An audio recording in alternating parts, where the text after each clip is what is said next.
မင်္ဂလာပါမနေ့ကတစ်တစ်ခုကိုပိုင်ဆိုင်ခွင့်ရတဲ့အတွက်ဂုဏ်ယူပါတယ်မနေ့ကပင်ပန်းခဲ့တာတွေစိတ်ညစ်စရာတွေရှိခဲ့ရင်အဲ့ရတဲ့မှာပဲထားခဲ့လိုက်ပါအခုမြင်နေရတဲ့နေအောင်ကြီးလိုပဲခမားရဲ့ဘဝကလည်းဒီနေ့မှာအစ်စ်ကနေပြန်ဆလို့ရနေပါပြီဒီနေ့မနက်ခင်းမှာကျွန်တော်တို့အသက်ရှူခွင့်ရနေသေးတာဟာလက်ဆောင်တစ်ခုပါ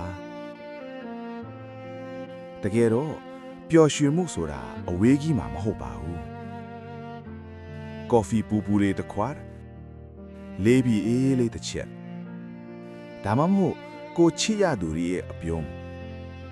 ဒီအရာလေးတွေကိုတန်ဖိုးထားတတ်လိုက်တာနဲ့ခမားရဲ့စိတ်ကအလိုလိုပြီးဆွန်သွားပါလိမ့်မယ်ဒီနေ့မှာ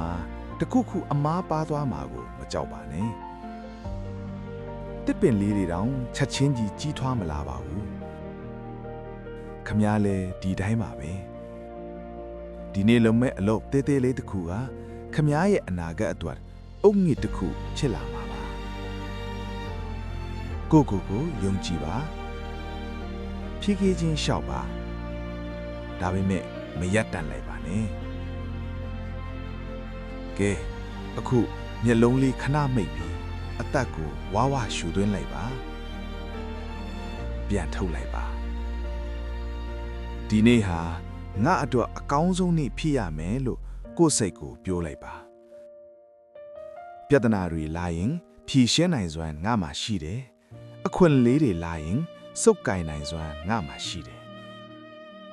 ခမားဟာခမားထင်ထားတာထက်ပိုပြီးတန်ပါပါတယ်ဒီနေ့တနေ့တာလုံးစိတ်ရောကိုယ်ပါကျမ်းမာရွှင်လန်းပါစေနေ့ရက်တိုင်းမှာစိတ်ခွန်အားတွေရယူဖို့ Gentle Rise TV ကို Subscribe လုပ်ထားနိုင်ပါတယ်ခမားရဲ့မနက်ခင်းဟာလှပနေပါစေ